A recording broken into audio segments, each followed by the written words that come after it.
I literally had, it was like one of my little comfort things. Like I asked one time before, do you ever fidget when you're trading? There was a thing a couple years ago, a fidget spinner. I have a deck of cards. A deck of cards helps me keep my focus on something external from price. If I'm in a very large position, the way I manage that is I don't think about the money. I'm thinking about the cards, the deck of cards in my hand, and I riffle through the cards. You've probably heard them in live streams, or you probably heard them in old Twitter spaces. You hear this riffling sound. That's just simply me riffling my thumb down the side of the deck.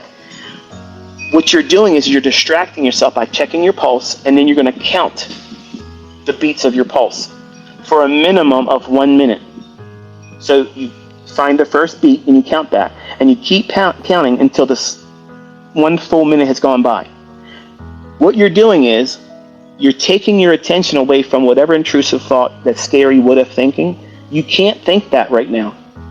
You can't. It's impossible for you to have two thoughts in your head at the same time. It's impossible. So you have to separate yourself at a minimum of 1 minute. Now, it may take a little bit longer than 1 minute, but at least in 1 minute, that activates your parasympathetic nervous system. That means it's going to slowly restore back to rest or digest, or rest and digest, where your body is normalized. It's regulated your nervous system. You're not in panic mode. If you're in a trading environment that you're constantly putting yourself in fearful of, you're probably stuck in a deregulated nervous system. That means you're constantly in a fight or flight. And you'll know that because of how you feel when you're done. When you leave trading, are you exhausted? Are you completely wiped out? You've worn out? Chances are you were in this heightened state of fight or flight. That means your sympathetic nervous system has been activated and you have been looping through that. Your heart rate's been probably elevated the entire time. You probably had high blood pressure the entire time. You've probably been in an elevated respiratory cycle where you're breathing too much air. And while you're watching the 1 minute transpire and you're counting the beats of your heart, the only thing you can think of is keeping track of the counting. Describe the color of your car and what model and make it is while you're counting your pulse. Can you do that? Nobody fucking can. That's proof that you can't have an intrusive thought. So by counting the beats of your pulse while you're watching 1 minute transpire, you're physically separating yourself from intrusive, scary thoughts. That's what started the panic attack. That's what started the fearful event that released the adrenaline, that released the cortisol, or will eventually release the cortisol. And when cortisol enters the bloodstream, then you're really going to feel body symptoms. And if you've never felt that before, you are absolutely going to shit yourself. Maybe not literally, but preferably. It's scary. It's very, very scary. You feel like you're losing all. You feel like you're undone, like you're going to fall out and die. And that's a normal response. Their body is doing something to get you to run away or fight. And if you're not burning those chemicals off, you're going to feel all that uncomfortable state because you're sitting still doing nothing. But after 1 minute of counting your pulse out loud, 1, every time it beats 2, 3, 4, and you're watching the sweep second hand on your watch, or you're watching the countdown on some kind of digital counter, whether it be your phone or whatnot. That's what starts. It takes literally 30 to 60 seconds for your parasympathetic nervous system to activate. There are faster ways to turn it on. I'll teach you that in a minute. But this is the first one where you start to talk yourself down. Okay? As you're counting them, as you're counting the heartbeat, every 15 seconds you can tell yourself, I'm safe, there is no emergency, and then go back to counting. So what are you doing? You're breaking up that 1 minute every 15 seconds, and you're reminding yourself, there's no emergency, I'm safe. There's no emergency, I'm safe. And at the end of the 1 minute, you say out loud, I'm having a stressful reaction to a scary thought. There is no emergency. I choose not to be afraid. And do another 1 minute. Within that 2 minutes, the adrenaline will not release into your body. You'll stave off the attempts of cortisol being released in your body. Your breath will be reduced down to a normal cycle of breathing. It won't be elevated to 18 to 25 breaths a minute. And you won't be heaving with your chest. You need to be breathing from your belly button. Deep belly breathing is a physical exercise that will allow you to compensate for the scary stimuli that you're feeling as a result of those two chemicals, adrenaline and cortisol. They are natural hormones that are being released into your bloodstream for the purposes of protecting you. But if you don't understand that, you think it's killing you. You think your body is dying, and it's not. It's doing everything it's designed to do. And that's a normal, reassuring thing. But what happens if you need to quickly get a hold of yourself and you can't do it like that? But you feel it coming on. You feel a little bit stressed out. And you don't feel the effects of adrenaline coming in, but you just feel like, if I don't get control of myself, I can see it coming. I can feel it coming. Or stress is beginning to come into your day. How can you get yourself prepared to unwind and release that immediately? Well, what you want to do is you want to take a deep, slow breath. Okay, and I mentioned this in a Twitter, not a Twitter space, but a live stream. Not the last one, I think the one before it, but you want to take your breath, breathe it all out first. Wherever you're at in your breathing, just breathe it all out. All the exhale out. And have empty lungs. At the moment it's empty, it's going to be hard for you, most of you doing it the first time. Hold that empty lung state for 4 seconds. You're going to feel like you want to breathe in. Don't. Just relax. And then at the end of 4 seconds, slowly breathe in, but breathe in from your belly. Try not to raise your chest up. You want to make your stomach stick out like a baby. When a baby breathes, you ever watch a baby breathe? It's belly breathing all the time. It's not raising its chest up. The only time it's raising its chest up is when it's crying. What is it doing? It's having an anxiety attack. That's why it's crying. It's uncomfortable. That's why it's breathing with its chest up and down. So you're going to breathe from an exhale state, empty lung, after 4 seconds. You're going to breathe in from your belly, and you're going to try to focus on all the air going into your lungs, going down to your belly, and your belly should stick out from your navel. Imagine your belly extending out as you breathe in. And at the point when you breathe in slow, you want it to be about 4 to 5 seconds inhalation, nothing longer than that.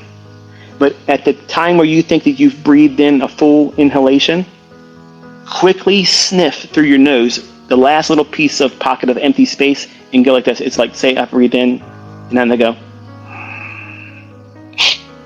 Whatever little bit of air you can suck in with that last little sniff, hold that for 2 to 3 seconds, and then slowly let the air fall out, but with pursed lips. That means like you're going to whistle, but you're not whistling. You're letting the air leave your lungs with pursed lips, but it has to be double the amount of time that you inhale. So if you are counting how many seconds you're breathing in, if it's 4, then you got to exhale at least for 8 seconds. If you inhale for 5 seconds, you have to exhale for 10 seconds. The first few times you do this, it's got, especially when you're in panic, it's going to be uncomfortable. But the more you do it, the quicker you'll be able to get into a parasympathetic nervous system. You're regulating your nervous system. That way, all these scary things and feelings that you're feeling, it's going to be hard for you to concentrate. But the first thing you have to do is get control of your breath. If cortisol is in your bloodstream and you're feeling body symptoms, the quickest way to overcome that and regulate yourself is through breath. But what happens if you feel it coming, you know that you're under stress, but you want to reset your nervous system real quick? It's this breathing exercise. 2 or 3 times, I'll literally do it. It kind of sounds weird. It's going to feel weird listening to it, but I want you to hear what you're going to do. And I'm sure people are going to listen to it and be making jokes about it, and they can fuck right off. But the point is, eventually, they're going to have a stressful environment. And if they use this, they're going to see how fast it fixes it. It completely resets your nervous system. You can't have a panic attack. If you control your nervous system, you can't go into panic, period. That's the end of the story. And then you won't release the adrenaline, which then eventually releases cortisol. That's the stage. That's the way. That's the process. That's how it works. So to keep that from happening, as soon as you start to feel stress, like, oh no, I'm getting ready to take this trade, but I might miss it, and you feel stress, do this. Exhale.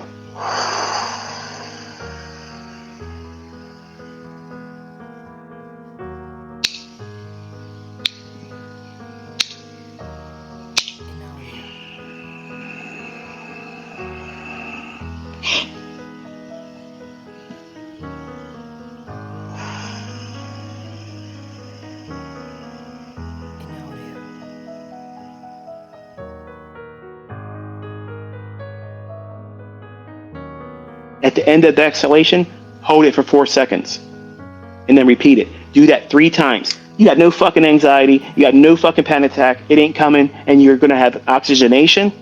You're going to feel dialed the fuck in. You're going to feel like you're perfectly right where you're supposed to be at. That's how you prevent stress turning into anxiety. And then anxiety turning into full-blown panic attack. That's the stages of dealing with stress. If you feel the adrenaline getting ready to probably release the cortisol, and you just can't find yourself to come down from it, and you're looping in this sympathetic nervous system response, fight or flight. There's 2 parts of your body where your vagus nerve, which is the nerve that runs from your brain that lays down over top of all of your organs, okay? There's 2 places in our body where it's closest to the surface of the skin where we can stimulate it. It's directly behind your ears at the bottom of your earlobe. Go back about a half an inch, okay? And first of all, find the point of your jaw on both sides of your face. Put your index fingers on the corner of your jawbone, and then go back about a half an inch, okay? And then go straight up to where you're behind your ear. If you take your index finger or your index finger and your middle finger together, the fingertips, you don't want to do this too hard. Just like if you're petting a puppy's head, you're going to do that same thing, going behind your ear, straight down the sides of your neck until you touch the tops of your collarbone, or at the top of your shoulders, rather. And you're going to do that multiple times for about a minute. What you're doing is you're stimulating your vagus nerve, and by stimulating your vagus nerve, that is the nerve that controls your heartbeat. If you stimulate that, what it will do is, and you're breathing relaxed, that means slow in-breaths for 4 seconds to 5 seconds, and then slow release, relax for 8 to 10 breaths, 8 to 10 seconds rather, for the exhale. Your exhale, the key to you controlling your breath and stress and anxiety is that your exhales have to be double what the time is of your inhalation. When you're inhaling, your heart rate increases. Don't believe me? Measure it. When you exhale, your heart rate drops. It relaxes. So if you have a heart palpitation, how do you do it? How do you fix it? Slow, shallow inhales, long exhalations. The long exhalations for a few minutes will completely take away your heart palpitation. Now, if you're having a medical emergency and you're doing this for 5 minutes and your heart rate ain't coming down, you probably should see medical treatment, because you're probably having something that is beyond the scope of generalized anxiety. But I have had very, very high blood pressure. And it was me being fearful of a recent attack of vertigo. I've never had vertigo before. I've only had 1 episode of it, but it lingered over a span of 2 or 3 days. But the biggest part of it was this one big attack that happened at 4 o'clock in the morning. And I was in a constant state of expectation that it was going to happen again, thinking that it was a stroke, thinking it was heart failure, something like that. And I wasn't willing to go to the hospital yet. So I had this period of elevated high blood pressure because of constant feeding myself. What if I am having a stroke? What if I am having a heart attack? And I bought myself a blood pressure cuff. I bought 2 of them. I had 2 of them giving me a reading. And they were very close to one another, but I was getting very, very high readings that should have put me in a trip to the emergency room to get checked out. And then I started applying these skill sets that I'm teaching you here. And then I brought my blood pressure down to 110/60. Now, 110/60, that's fucking phenomenal. Like that's a very good, healthy blood pressure. They want you to have, I think it's 120/80. It used to be lower than that, but I think they're making compensations for the diet they've been feeding everybody. But 110/60, and I was able to accomplish that when I was having readings of 186/120. I'm sorry, 115, something like that. There's a few times I had 120, 126, but that's elevated. Like that's an elevated blood pressure. So you want to be able to fix that if you can, because staying like that's not healthy. And in 2 or 3 minutes of doing these breathing exercises, I would drop the blood pressure that I was just describing to you down to healthy levels. So that means that I don't have blood pressure that's prolonged and stayed in that condition. It just means that I was under pressure of stress that was all self-induced by scary what if thinking. And my heart rate was tacking at around 120 beats per minute consistently. So that's doing what? It's It's holding a level of fight or flight. So I was trapped in a loop inside my sympathetic nervous system. So it was deregulated. So I had to regulate my nervous system, and that's breathing exercises, self-talk, and isolated muscle tension. Those exercises, doing that, and then a 20-minute walk. All those things will combat stress. You'll keep panic from happening.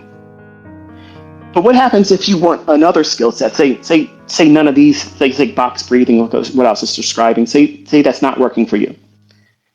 Because unfortunately, sometimes that breathing exercise itself doesn't work, and they need to have an immediate response where they can feel relaxation come over top. And how can you do that? Well, as I mentioned before, if you can find yourself a way to stretch, like when you're in bed, before you go to bed, every morning you should do this.